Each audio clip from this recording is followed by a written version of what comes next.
Kemudian jangan lupa untuk menjaga imej dan kualiti kita sebagai keluaran JAPIM IPG Kampus Datuk Razali Ismail. Walaupun di mana dua anda berada, jagalah imej GPI IPG KDRI, dan yang paling penting GPI Guru Pendidikan Islam yang menanggung nama Islam. Jagalah imej, jagalah pribadi. Mudah-mudahan apa yang kita buat, kita niatkan kepada Allah Subhanahu Wa Taala, diberi ganjaran oleh Allah Subhanahu Wa Taala. Dan kita sama-sama berdoalah pada kawan-kawan rakan-rakan ataupun murabi-murabi kita yang tidak dapat hadir bersama kita pada petang ini. Ustaz Rashidi di Mekah, Ustaz Jafar, Ustaz Haji Zainuddin, Ustazah Haji Salma, Ustazah Dr. Azmidah, Ustazah Dr. Merdana. Mudah-mudahan mereka diberi kemudahan dalam kehidupan mereka, insya-Allah.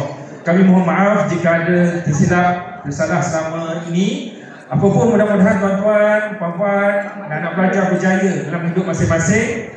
Dan orang kata apa, insya-Allah lah mendapat, orang kata apa, berusaha untuk mendapat keredaan Allah Subhanahu Wa Taala, insya-Allah.